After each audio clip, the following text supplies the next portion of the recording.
Utah's a little greedy state and they wanted to keep it, so what they did was, now they're putting all these people down as having mental illnesses and everything else. You get Social Security faster. You can test the physical illness, but the mental, you can play with it. People play it every day.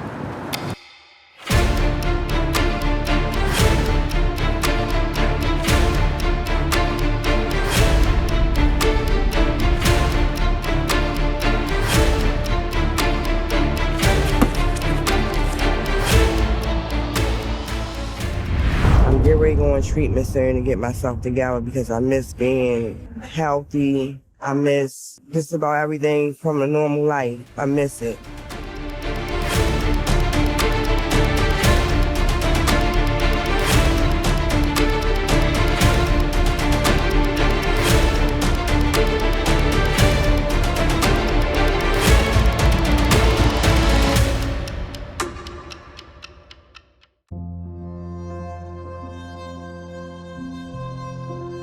Yeah, everybody's like, it's getting cutthroat out here. People are robbing each other, stealing from one another, instead of helping each other out. We're doing the exact opposite and kicking somebody when they're down, just like us.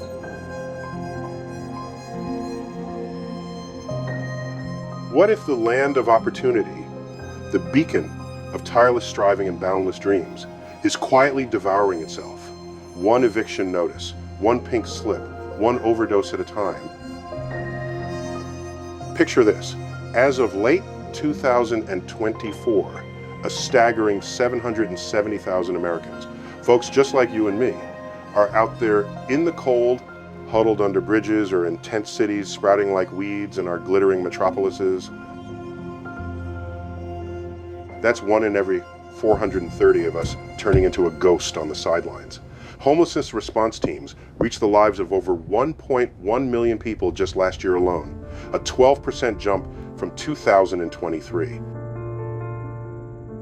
These aren't abstract statistics. They're hundreds of thousands of tales of loss. Elders shivering in threadbare blankets, parents gutting it out to shield their fear from the kids, and fitful dozes on park benches. Do we still have the compassion left to look them square in the eye and ask, how the hell did things get this bad? And what's more, what have we, our communities, our governments, and our markets done to help make this mess?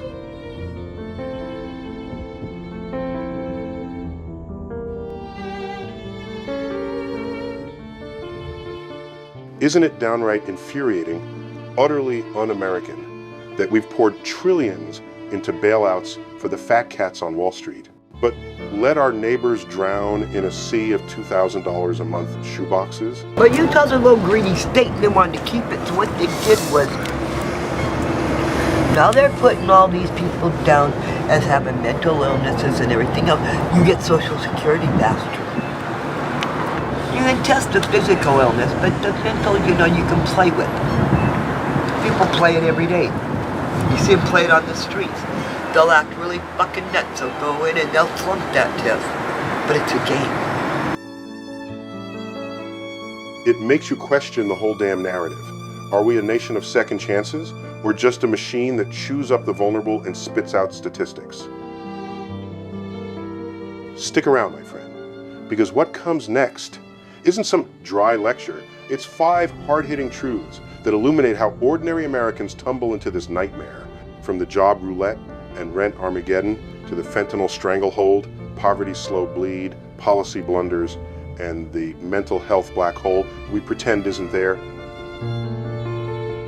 This piece lays it all bare with the latest numbers, real as hell stories that linger like echoes from the pit, and a roadmap out of the muck, proving we can flip the script if we muster the will. What do you think? What's the one thread in this tangle that keeps you up at night? Let's peel it back together.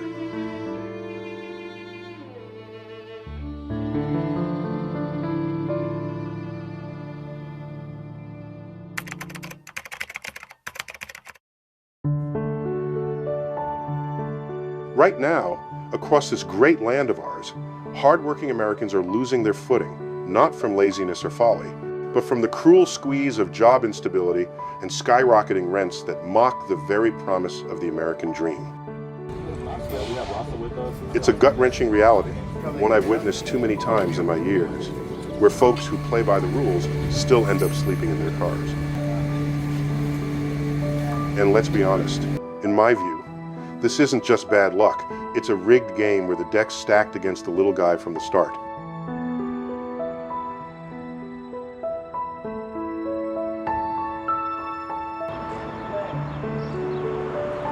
In fact, recent studies from the Federal Reserve in Minneapolis confirm the tide's still rising, with the homelessness rate climbing 30% to 2.3 per 1,000 people by 2024, fueled directly by job losses and underemployment that shatter housing stability.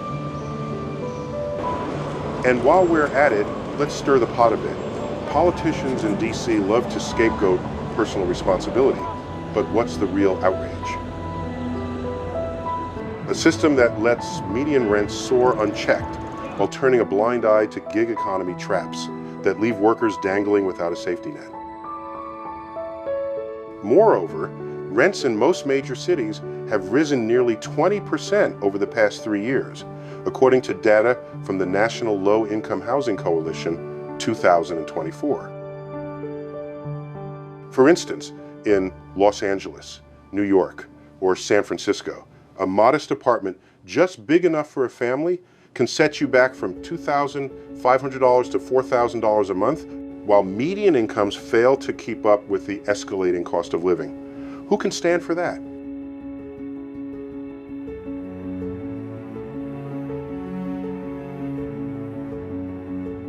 Low-income workers, especially those in the service, healthcare, and retail industries, are up against wages that just aren't enough to scrape by with any real stability. For them, every day on the job is a grind that barely keeps the wolf from the door, let alone affords them a steady roof over their heads. This mess has only gotten worse since the COVID-19 pandemic's tenant safeguards wrapped up, shoving countless families out onto the street when they couldn't swing another rent payment.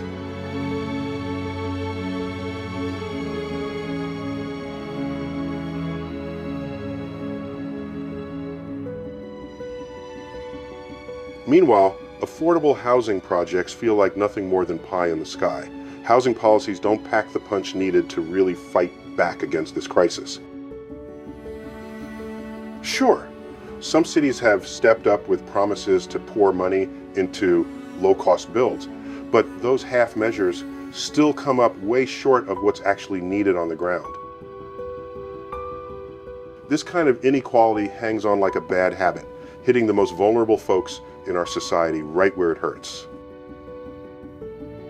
Are we really turning our backs on a whole generation of hardworking people who've given their all just to keep their heads above water, only to lose the very homes they've fought for? What can we do to turn this tide around? There's no shortage of fixes floating around out there, but nothing beats giving every single person a solid place to call their own.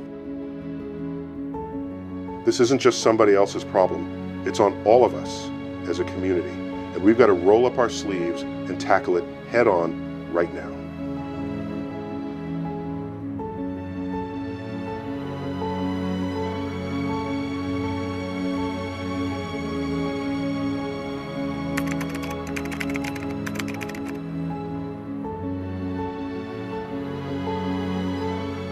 These days, fentanyl, a powerful painkiller that's 50 times stronger than heroin, is the main culprit dragging millions of people into the abyss.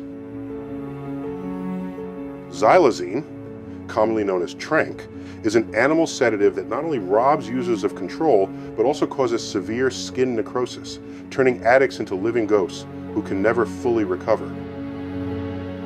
And that's not even counting methamphetamine, a stimulant that leaves people sleepless, paranoid, and all too prone to violence or complete isolation from their communities. What's even more alarming is that the homeless aren't just victims. They sometimes end up as punching bags for the cruelty of a system that's not strong enough to pull them back from the brink. Meanwhile, in neighborhoods like Kensington in Philadelphia, the lives of the homeless have become a haunting nightmare for the entire community. The sight of addicts, sometimes so far gone they can't even recognize themselves anymore, wandering through streets drowned in drugs, lays bare a system that's starved for resources and flat out failing. This vicious cycle, where every attempt at treatment gets hamstrung by a shortage of support, how much longer can it keep spinning?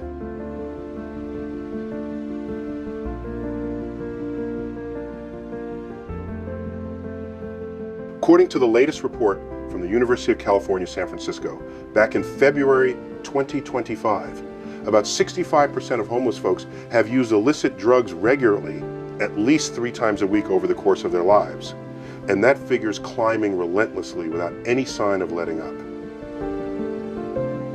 It's not just fentanyl, that deadly poison behind more than 72,000 overdose deaths in 2023, according to the National Center for Drug Abuse Statistics, but methamphetamine and xylazine, better known on the streets as tranq, that are seeping into every corner of everyday life, getting mixed in with coke or even heroin to brew up doses of pure, unpredictable death. Heartbreaking as it is, addiction isn't the spark that lights the fire. It's usually the grim endpoint after a crushing stack of setbacks, like losing your job from that first reason we talked about, sliding into poverty, and winding up in total, soul-crushing isolation.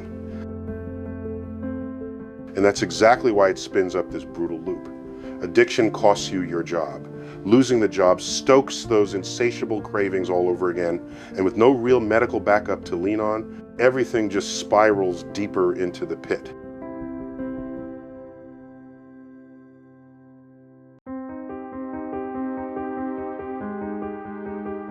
Have you ever wondered why a hardworking laborer like that gets pushed to the brink by society, when all it would take is one outstretched hand to pull them back? Some conservative folks will argue that addiction is a personal failing, that they chose that path. But I fear that line of thinking is way too simplistic. Isn't it our very system, with its porous borders and lack of free rehab programs? That's the real accomplice here, turning victims into villains? In reality, a study from the Harm Reduction Journal in 2023, and it still holds true in 2025, shows that folks exposed to fentanyl meth face double the risk of homelessness because it doesn't just wreck the body, it tears apart the social safety net around them. Are we, with all our wealth and tech, doing enough to break this chain, or are we just watching them sink deeper into the shadows? We need integrated treatment programs right now, immediate and judgment-free, so no one else has to lose their home over an addiction they never asked for.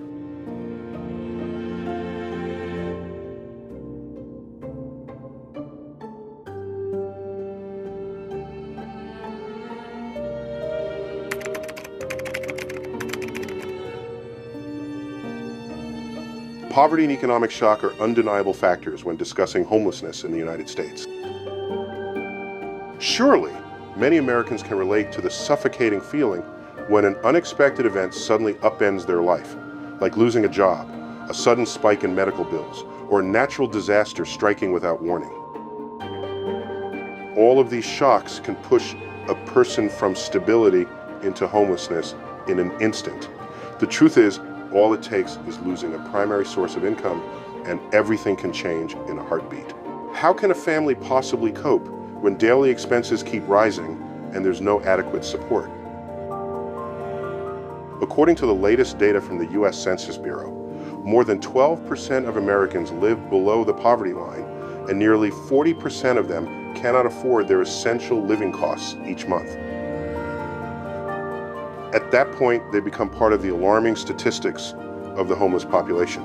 Are we really going to let so many people in our society face this fate just because of an unavoidable financial shock?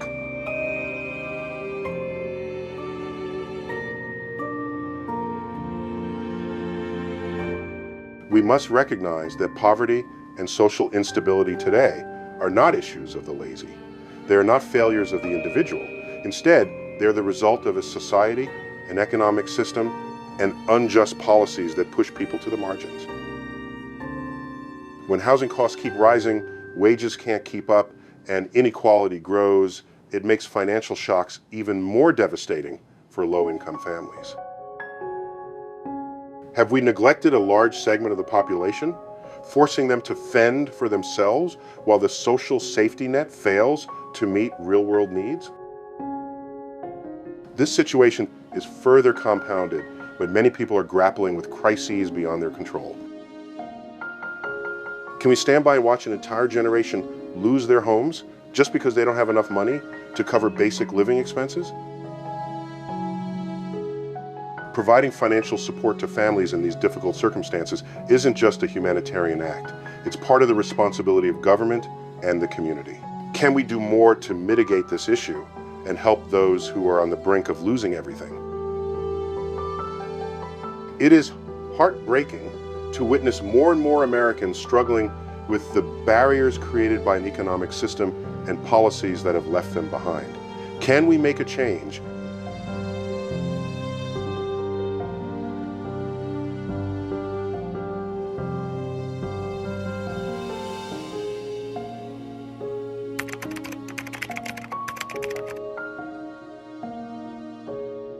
There's a harsh truth many Americans refuse to face. The current policies and support systems are failing to address the root causes of homelessness. Despite billions spent and countless programs launched, the crisis keeps growing. According to the latest HUD report, the number of homeless individuals rose by 3% in 2024, reaching nearly 770,000 people without stable housing. So, what exactly are we doing wrong? One major flaw lies in poor coordination between government agencies, nonprofits, and local services. The Coordinated Entry System, CES, meant to streamline access to resources, has instead become a barrier. Many can't navigate its complexity or wait months for assistance. Are we creating a system so tangled that those who need help most can't even enter it?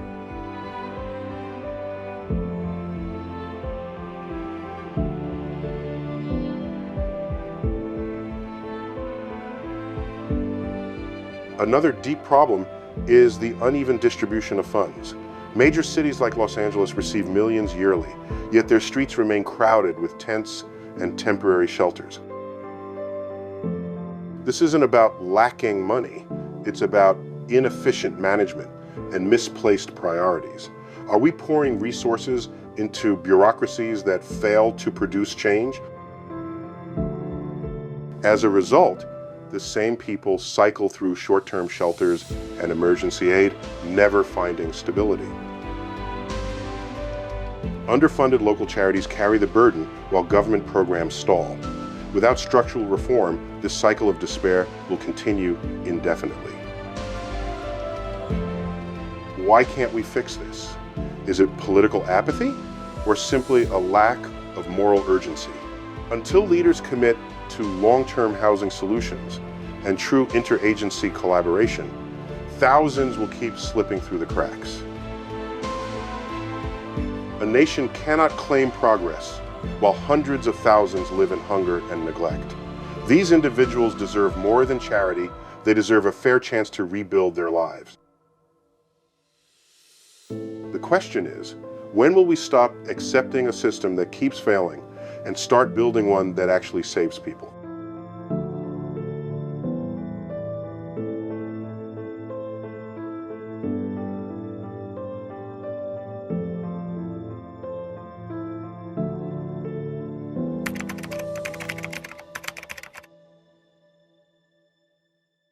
There's a painful truth we must face.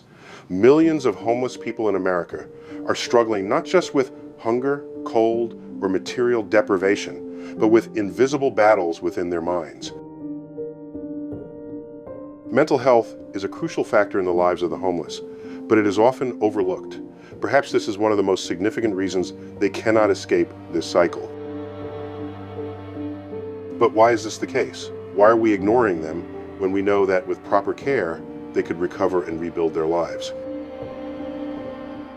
According to the latest data, Around 45% of homeless individuals in the US are dealing with at least one serious mental health issue, ranging from depression and anxiety disorders to diagnoses like schizophrenia. This is not just a personal problem of theirs. When we fail to address their mental health needs, we are creating a massive gap in society. The reason is simple.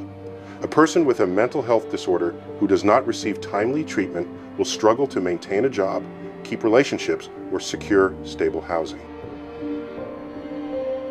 But here's the question. Do we truly understand the extent of this issue? Can a society continue to view the mental health of homeless people as something dependent on willpower or an individual's choice?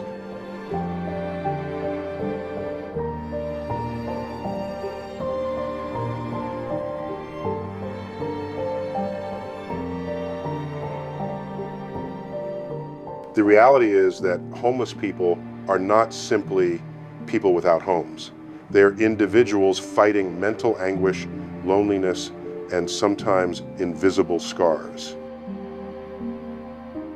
They are people who've been pushed into their situation by a broken mental health care system where there are not enough beds or specialists to assist them when they need it most. This lack of resources is one of the key reasons many cannot escape homelessness. Let's think about this for a moment. How can someone search for work, participate in society, or even just live a normal life when they are battling nightmares, anxiety, or hopelessness every single day? Are we ignoring the emotional pain they endure? Some homeless individuals also suffer from undiagnosed mental health disorders. They don't have access to adequate medical care because these services are often reserved for those with insurance or financial means. What can we do to change this? It's time we recognize that an effective solution doesn't just stop at providing housing. It must also include integrating mental health care into housing systems. This will help prevent recidivism into homelessness. We all know that no one can live a happy life with a mind in turmoil. We cannot question the value of a housed life when we haven't given them the chance to heal mentally. These people need more than just a roof over their heads. They need a safe environment, care, and understanding to find themselves again. So, are we overlooking a very crucial part of the journey to help the homeless? Could it be that mental health is being sidelined in current efforts to reduce homelessness?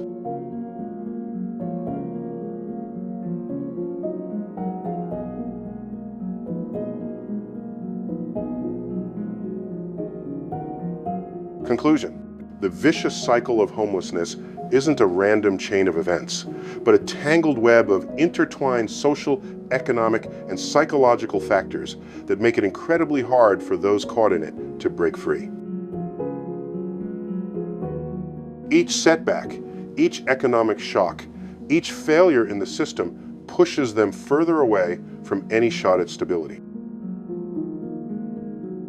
The hard truth is, anyone could tumble into it, especially in a society where the divide between the haves and have-nots just keeps widening. The fix isn't pie-in-the-sky short-term volunteer gigs, but a full-throated commitment from government and communities alike. Housing first, a model that gets folks stable housing before they tackle their other demons, has shown real game-changing results in spots across the country. But to get at the root of it all, we got to build a holistic support system that weaves together housing, mental health care, medical services, and job opportunities. So, the big question we all need to face head on is this. Do we have the guts to see homelessness for what it really is? A problem for all of society, not just the bad luck of a few down on their luck souls?